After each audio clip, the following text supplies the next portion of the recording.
Kohesi sosial, keterikatan sosial ini tidak bisa dicabut ketika negara itu tumbuh atau ketika mendirikan negara.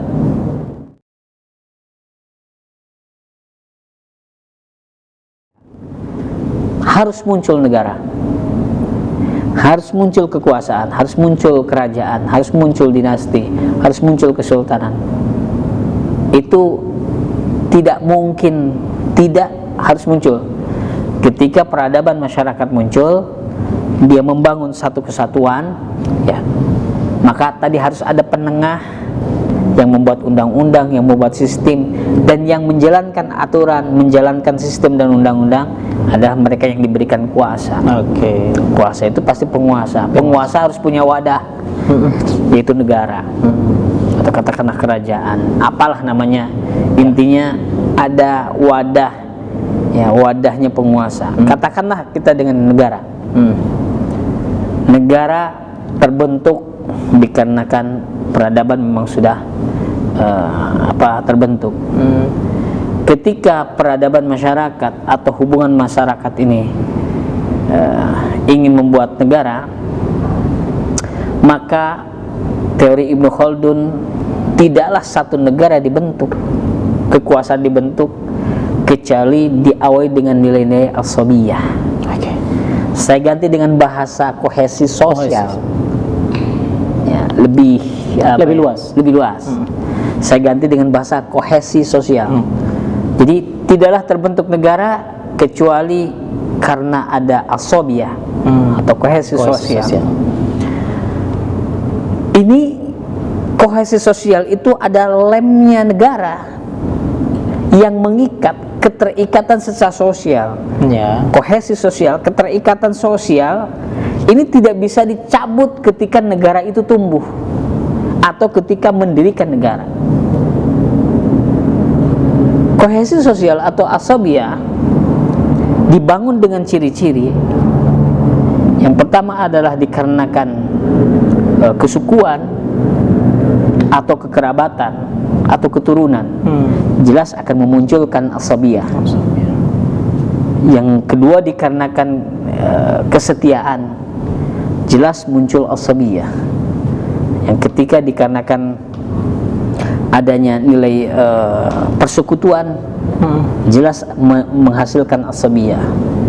Yang berikutnya dikarenakan ada kesamaan agama, jelas menumbuhkan asabiyah.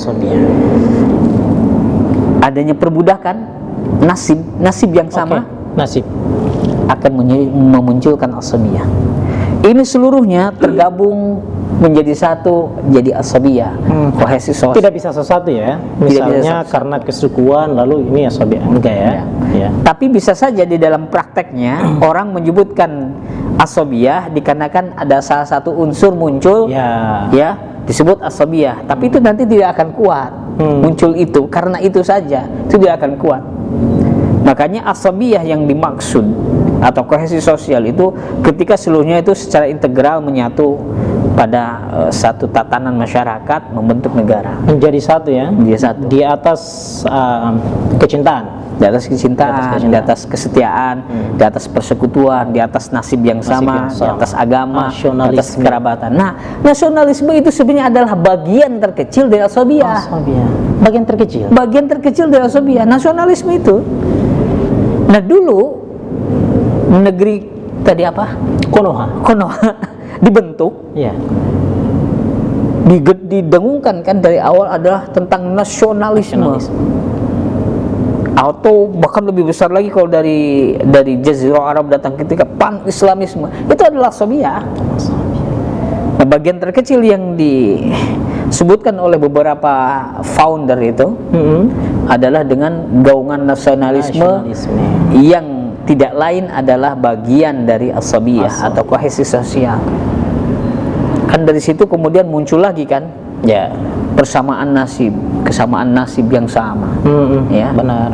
kemudian muncul lagi dikarenakan ada nilai-nilai kesukuan, ya kan? Muncul kan nanti setelah itu. Betul. Karena satu suku luar biasa. Iya. Karena satu suku itu semuanya luar biasa. Identik dengan masing-masing suku ini membentuk ormasnya masing-masing kan. Nah, itu tuh. Iya, benar-benar. Kita suku banyak, tapi ada persamaan loh. Waduh. Persamaan apa ini yang bisa kita persatukan? Jadilah nilai asobiyah. Oke. Kita hilangkan perbedaannya, kita besarkan saja persamaannya. Iya. Kita beda suku, tapi kita kecintaannya sama. Tuh. Negara, misalnya. Satu negara gitu ya, cinta terhadap. Kalau hari ini kan orang untuk perbedaan dibangun di atas basis kebersamaan. Perbedaan harus dibangun dalam basis persamaan. Bukan karena harus bersama kita harus berbeda. Tapi sekarang itu karena kita harus berbeda maka bangun di atas basis persamaan. Nah, ini membentuk nilai kohesi sosial atau asabiyah itu. Ya. Seluruhnya nilai situ. Nah, yang paling puncak tentunya adalah ketika seluruh nilai-nilai asabiyah itu bersatu ya secara integralistik dalam masyarakat membentuk negara. Karena dalam tahapan negara, maaf ya saya terus ngomong ini. Ya, nggak apa-apa. Karena dalam tahapan negara itu Ibnu Khaldun memberikan teori bahwa setiap negara selalu mengikuti 5 fase. Nah, ini berhubungan dengan peradaban lagi tadi tuh, ya. Tapi ini ngomongnya negara. Tadi peradaban masyarakat. Nah, peradabannya bisa hancur. Ya berarti negara juga hancur. Kalau ini lebih spesifik kepada negara. Negara juga punya fase gitu. Minimalnya ada 5 fase yang disebutkan oleh Ibnu Khaldun. Artinya kalau setelahnya datang lagi peneliti, setelahnya datang lagi pemikir bahwa fase itu ada tambahan, ya bisa saja. Tapi dengan 5 fase ini harusnya sudah cukup ya, memberikan keterangan kepada kita bahwa tumbuh, besar, dan hancurnya satu negara minimal mengikuti 5 fase ini. Nah, fase yang pertama, karena memang Ibnu Khaldun concern sekali dengan asobiyah, maka fase munculnya negara dia didirikan dengan nilai asobiyah. Itu wajib tuh. Yang antum kemarin katakan bahwa kekuasaan tidaklah apa? Kemarin tuh asobiyah membentuk kekuasaan itu. Nah, ini fase pertama. Jadi fase pertama, tidaklah negara muncul kecuali dibangun di atas asobiyah. Ya. Tidaklah negara muncul kecuali dibangun di atas asobiyah atau kohesi sosial. Itu yang pertama. Jadi di dalamnya banyak loyalis, betul. Banyak orang yang setia, betul. Banyak orang yang punya nasib yang sama, betul. Oh, agamanya yang sama, betul. Sukunya yang sama atau berbeda tetapi memiliki kesatuan yang sama, betul. Kuatlah negara, maka muncullah negara. Kita bangun negara ini, maka negara pertama dibangun di atas kohesi sosial itu. Muncullah setelah itu berdiri, ya, berdiri tegak. Negara berdiri tegak, ada aturan, ada hukum, ada apa terus. Artinya alat-alat negara sudah cukup. Dia akan masuk kepada fase kedua. Memang jadi ironi begitu. Kalau negara sudah bagus, aturan sudah ada, wilayah sudah ada, masyarakat sudah terbentuk, senjata sudah ada, militer sudah siap. Artinya perlengkapan atau instrumen kenegaraan sudah lengkap. Masuk dalam fase kedua, kata Ibnu Khaldun, yaitu fase kekuasaan terbatas. Masuk di dalam fase kedua, kekuasaan terbatas. Ini fase kedua. Artinya penguasa sekarang sudah mulai membatasi kekuasaan. Rakyat sudah diberikan satu paksaan. Paksaan untuk tunduk dan patuh terhadap kekuasaan. Perintah penguasa. Suka atau tidak suka, mau tidak mau. Kemudian asobiyahnya diperlemah. Asobiyah diperlemah. Tapi di sisi lain mereka menggaungkan nasionalisme misalnya. Iya, masih ada. Makanya diperlemah tadi. Maka diperlemah. Mungkin tadi nilai asobiyahnya sudah dikurangi. Ya sekarang hanya tadi dengan nasib aja yang samalah, kita punya interest yang sama. Oh yes, yes, Ya. yes, yes, yes, yes. Jadi kita hanya punya interest yang sama karena punya kepentingan yang sama. Ayo kita dorong Oke, negara. karena senasib, Ah, sepenanggungan. iya. Oke. Punya kepentingan sama. Kepentingan yang sama. Saya pengen kaya, ente punya kaya kan? Nah, sama. Tuh. Kita bagi-bagi Berbeda. kue. Iya. Asobiahnya tinggal itu, Pak. Nilai kohesinya hanya tinggal itu. Udah agama dihilangkan, kesintahan dihilangkan, kesukuan dihilang. Suku-suku kalau udah nggak cocok mau ngapain? Satu suku nggak cocok mau buang. Yang tersisa senasib.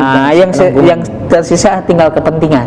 Kepentingan yang sama. Nah, kepentingan sama inilah yang membentuk, yang mengikat. Jadi nilai asabiah sudah turun, Ya. terus melemah. Ya, ya, ya. Semakin lebih tempat terjadi degradasi gitu ya.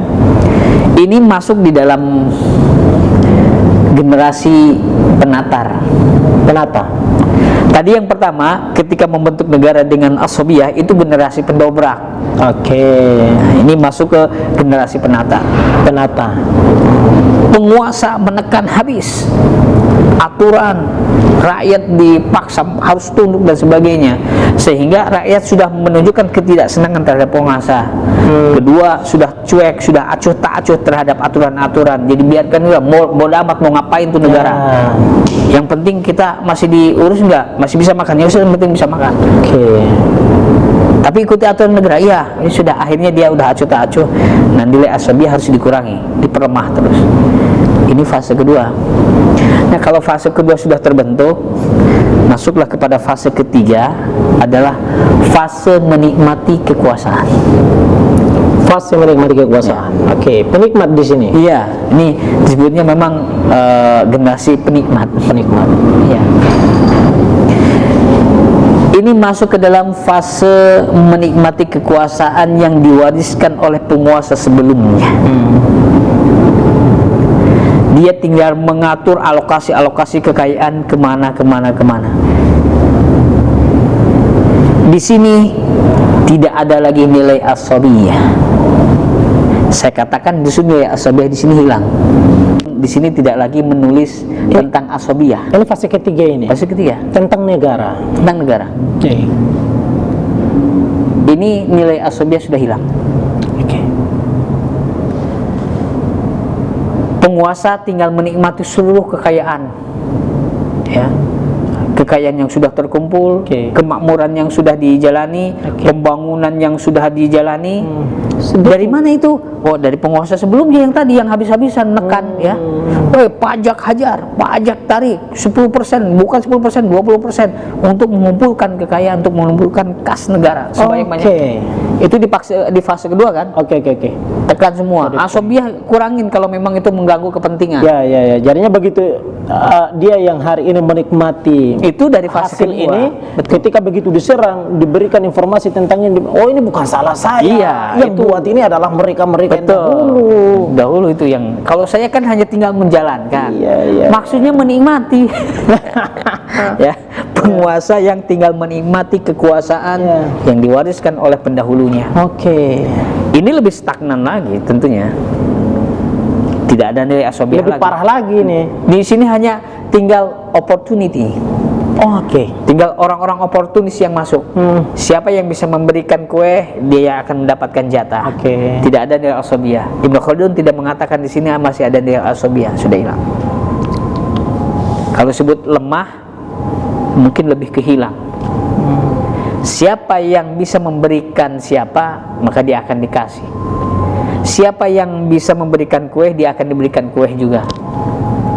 Atau siapa yang menunjukkan kepada kue itu akan dibagi. Jadi di fase ini simbiosis mutualisme gitu ya. Bersama dengan oportunis itu. Fase ketiga. Nah, sedangkan kalau sudah fase ketiga seperti itu, maka fase keempat ini fase stagnan, skeptis, apatis, tidak ada perubahan apapun di negara.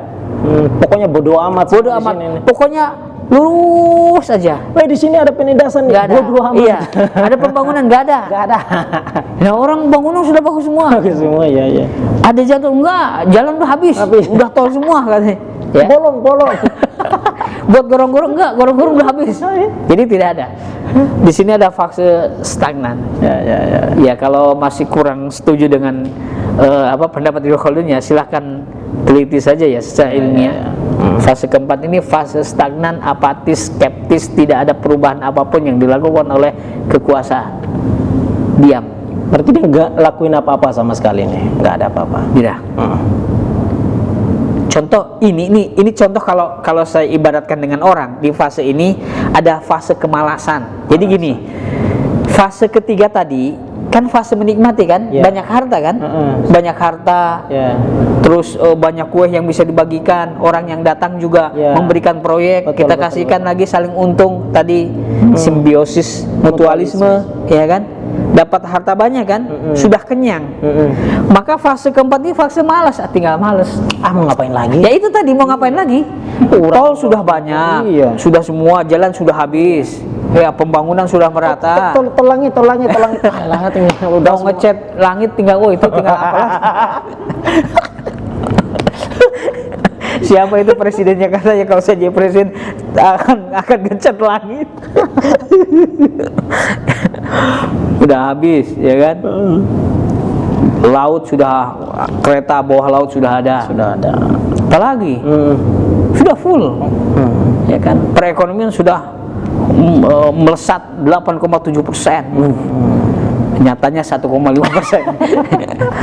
8,7%. Udah nggak ada lagi orang miskin. Maka proses laziness ya di sini ya.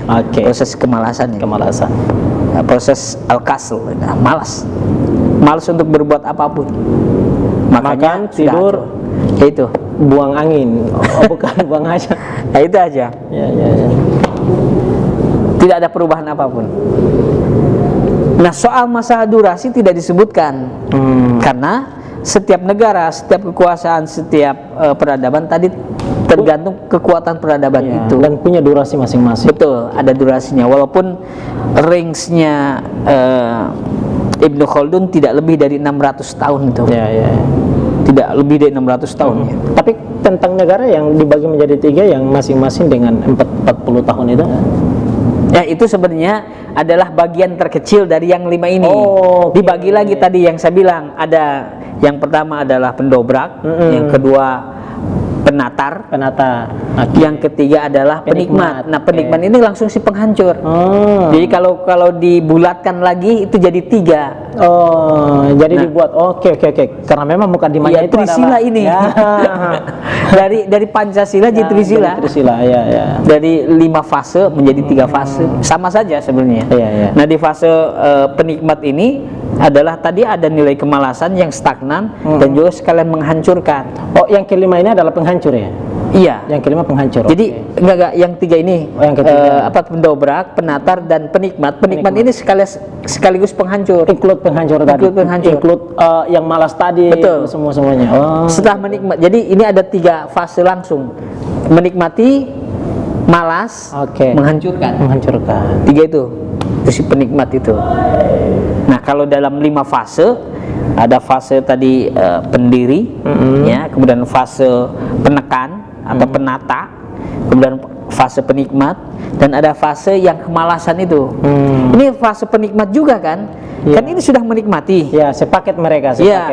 Datang ke bawah lebih malas lagi. Sudah nggak mau ngapa-ngapain, tidak ada perubahan apapun di sini. Orang semua udah ada. Sudah ada.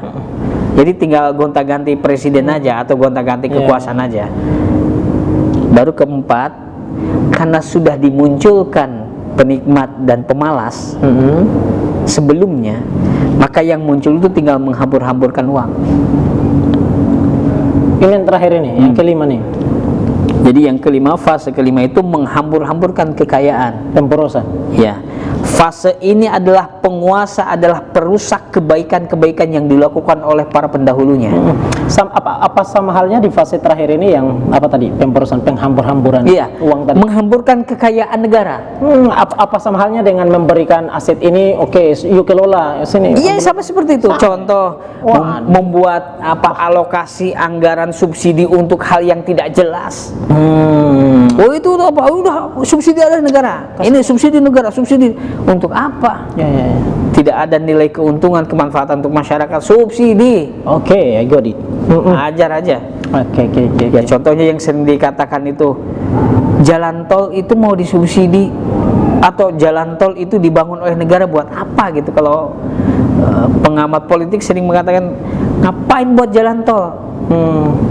Yang menikmati kan tidak seluruh masyarakat, yang menikmati kan hanya sebenarnya segelintir orang yang memiliki mobil.